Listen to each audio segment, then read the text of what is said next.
ഡൽഹിയിലേക്കൊന്ന് പോവുകയാണേ. ഡൽഹിയിലെ വായു ഗുണനിലവാര തോത് 391 കൂപ്പുകുത്തിയിരിക്കുകയാണ്. 7 പരിശോധനാ കേന്ദ്രങ്ങളിൽ മലിനീകരണ തോത് 400-ന് മുകളിലെത്തി.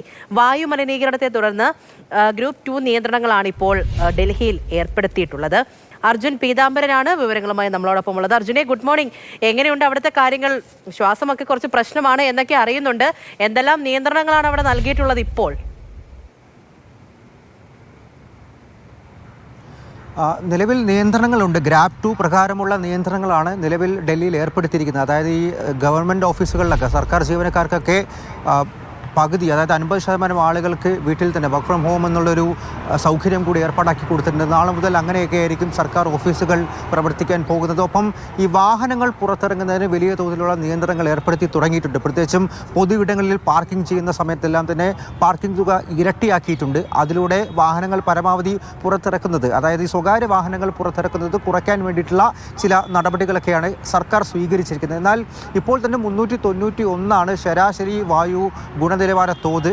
അപ്പോഴും ഈ നിയന്ത്രണങ്ങൾ പോരാ, ഇതിലധികം നിയന്ത്രണങ്ങൾ വേണമെന്നുള്ള ഒരു ആവശ്യം പൊതുവിൽ ഉയർന്നുണ്ട്.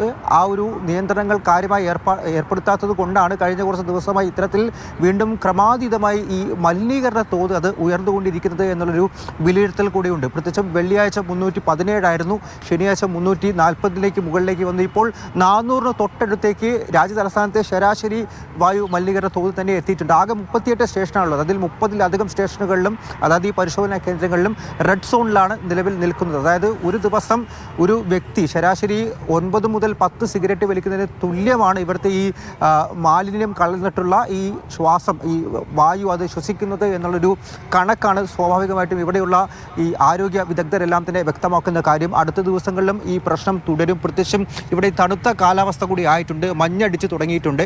അപ്പോൾ അതുകൂടി വലിയ രീതിയിൽ പ്രശ്നമാകുന്നുണ്ട്. പ്രത്യേകിച്ചും രാവിലെ 7 മണി 8 മണി സമയത്തൊക്കെ ദൃശ്യപരിധിയും നല്ലപോലെ കുറയുന്നൊരവസ്ഥയാണ് നിലവിൽ ഡൽഹിയിലുള്ളത്. നേരത്തെ ഈ കൃത്രിമ മഴ പോലെയുള്ള ചില നടപടികൾ സ്വീകരിക്കാൻ വേണ്ടിയിട്ടുള്ള ശ്രമങ്ങൾ നടത്തിയെങ്കിലും അത് പൂർണ്ണമായും പാളിപ്പോയി. ഇപ്പോൾ റോഡ് നീളെ ഈ വാഹനങ്ങൾ, അതായത് ടാങ്കർ ലോറികൾ വന്ന് വെള്ളം അടിച്ചിട്ടൊക്കെയാണ് ഈ പുക നീക്കുന്ന ഒരു അവസ്ഥ, അല്ലെങ്കിൽ അത്തരത്തിലുള്ള സമീപനമൊക്കെയാണ് ഇപ്പോൾ നടത്തിക്കൊണ്ടിരിക്കുന്നത്. പക്ഷേ അതും വലിയ തോതിലൊന്നും ഒരു ഫലം കാണുന്നില്ല.